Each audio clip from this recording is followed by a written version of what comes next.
Indonesia ini nggak kehabisan pahlawan. Indonesia ini nggak kekurangan pejuang, saudara. Dari zaman dulu, dari zaman Sunan Ampel, ya berjuang juga. Kemudian dilanjutkan oleh Diponegoro. Siapa Diponegoro? Nama aslinya Abdul Hamid. Diponegoro itu nama aslinya Abdul Hamid, seorang ulama. Artinya apa? Saya akan sebutkan beberapa orang yang mana para pejuang-pejuang ini backgroundnya para ulama. Artinya sebagian besar para pejuang yang ada di Indonesia mereka adalah para ulama, sehingga Indonesia nggak bisa dipisahkan sama ulama. Indonesia nggak bisa dipisahkan dari habaib. Indonesia nggak bisa dipisahkan dari kiai. Indonesia tidak bisa dipisahkan dari santri. Kenapa? Karena jasa ulama, kiai, santri, habaib, mereka lah sebagai motor untuk menggapai kemerdekaan hingga saat ini kita bisa merasakan, saudara. Yang pertama adalah Kiai Haji Abdul Hamid. Siapa dia? Dia adalah Diponegoro. Diambil dari dua suku kata. Pertama bahasa Arab, dua bahasa Jawa. Yang bahasa Arab Dipo dari kalimat dafa ayat fau, artinya menolak atau membentengi. Yang kedua negoro, artinya negara. Artinya apa? Menolak negaranya dari penjajahan dan membentengi negaranya dari penjajahan. Sehingga Diponegoro memiliki pasukan dan menjadi panglima, dan akhirnya beliau bergerilya untuk menggapai dan merebut kemerdekaan, saudara. Backgroundnya ulama. Yang kedua, Jenderal Sudirman, saudara. Siapa Jenderal Sudirman? Jenderal tertinggi Indonesia, yang mana Jenderal Sudirman ini bergerilya walau dalam keadaan asma akut, memiliki penyakit yang luar biasa. Dia gerilya keluar masuk hutan sampai ditandu sama murid-muridnya. Siapa sih Jenderal Sudirman? Ternyata Jenderal Sudirman adalah sosok kiai dari Jogja, saudara. Jenderal Sudirman kiai yang luar biasa. Anda tahu, saudara sekalian, Jenderal Sudirman ini setiap hari mengajar ngaji anak-anak kecil, ngajar ngaji ibu-ibu dan bapak-bapak.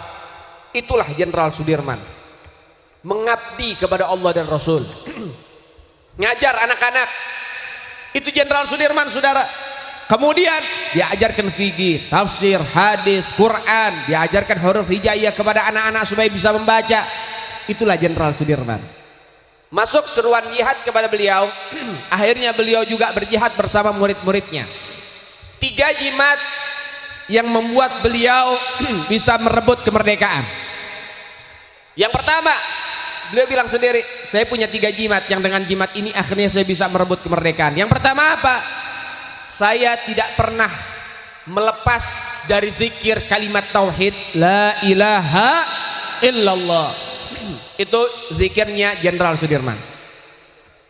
Yang kedua, saya selalu sholat tepat waktu berjamaah. Yang ketiga, saya tidak pernah batal wudhu. Kalau saya batal, saya langsung wudhu. Makanya Jenderal Sudirman punya murid yang tugasnya bawa kendi. Di dalamnya ada air, yang airnya tohur. Jadi beliau itu berwudhu di air tersebut. Jadi kalau batal, wudhu lagi, batal, wudhu lagi. Ini 3, saudara. Memang betul-betul penjagaan atau jimat dari Jenderal Sudirman. Ini kalau bukan ulama nggak bakal tahu dalilnya apa.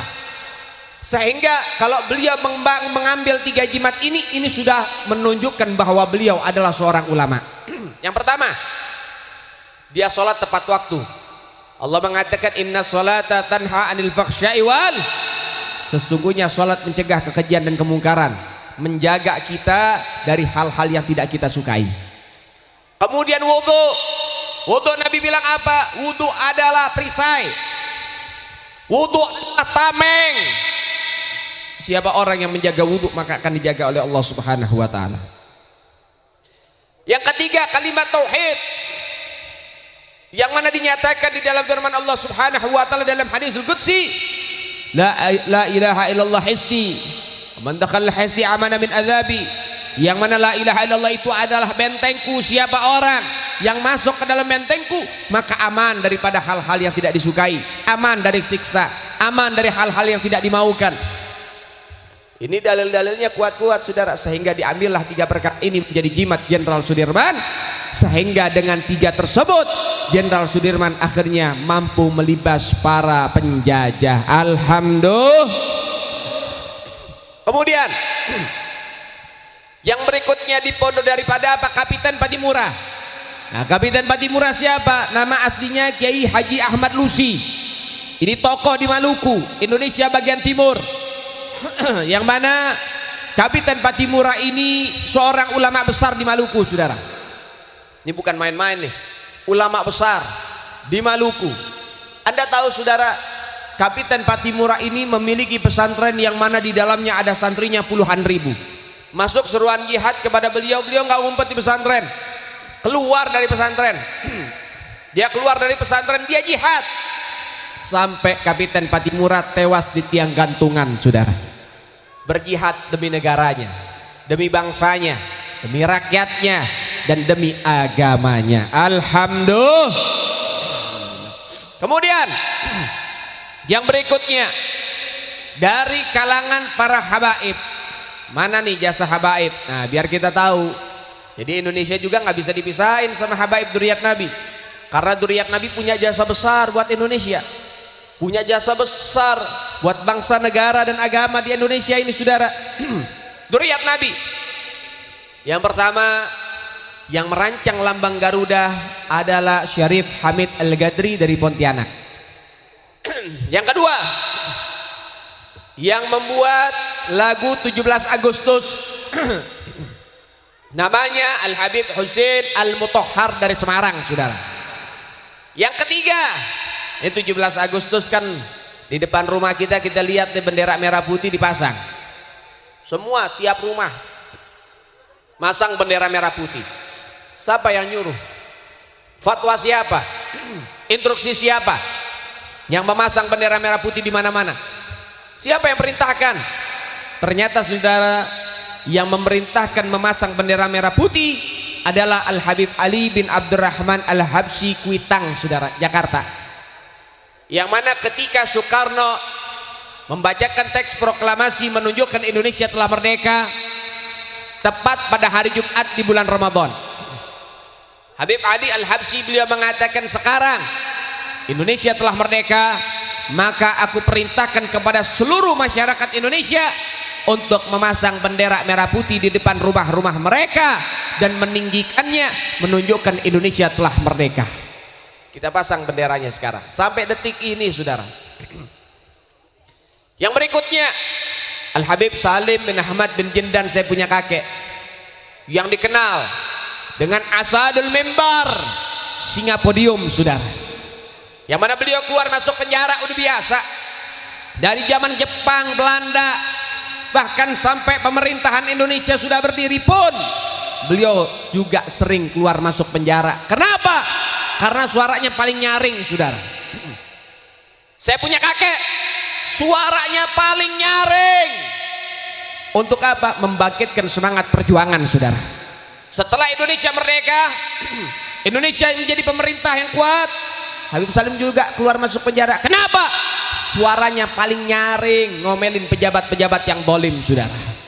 Sehingga saya punya ayah yang menyaksikan betul bagaimana saya punya kakek Habib Salim Jindan. Beliau mengatakan Habib Salim Jindan itu seperti Habib Rizik sekarang, saudara. Kemudian, saudara, daripada habaib-habaib yang lain yang mereka berjuang mati-matian, mereka telah tiada, mereka telah meninggal dunia. Mereka telah nggak ada, mereka udah meninggal. Tapi ingat, Allah bilang dalam Al-Quran, wala tahsabanna alladzi qutilu fi sabilillahi amwata bal ahya'u inda rabbihim yurzaqun. Jangan sekali-kali kamu berpikir menyangka orang-orang yang meninggal di jalan Allah, meninggal dalam perjuangan, mereka meninggal begitu saja. Tidak, saudara. Bal ahya'u inda rabbihim yurzaqun. Allah bilang akan tetapi mereka kekal hidup abadi di sisi Tuhan mereka dan diberikan rezeki yang khusus oleh Allah Subhanahu wa taala. Artinya arwah para pejuang kita masih mengelilingi Indonesia, memantau Indonesia, memonitor Indonesia, dan juga mendoakan para generasi-generasi kita, generasi selanjutnya di dalam perjuangan-perjuangan Indonesia. Jadi arwah mereka masih memantau kita, saudara. Mereka lagi bangga ngelihat anak-anak muda yang meneruskan perjuangan mereka, saudara. Maka jadilah generasi-generasi yang dibanggakan oleh leluhurnya. Jadilah generasi-generasi yang betul-betul bisa dibanggakan oleh kakek moyang kita, saudara. Kamu punya kakek moyang dulu pernah keluar masuk hutan. Kamu punya kakek moyang pernah menjadi korban kebiadaban PKI, saudara. Maka oleh sebab itu ayo bangkit melanjutkan perjuangan kakek moyangmu. Jangan kau berhenti. Jangan kau berpangku tangan, jangan. Kenapa? Karena musuh-musuh kita, mereka tidak pernah berhenti mencari cara untuk menghancurkan kita, saudara sekalian. Maka kita juga harus siap sedia dan siap siaga. Bagaimana instruksi para ulama-ulama kita, maka kita harus menjalankan dengan baik, menjalankan dengan bagus, sehingga insya Allah mudah-mudahan Allah Ta'ala jaga Indonesia dengan sebaik-baik penjagaan. Amin ya Rabbal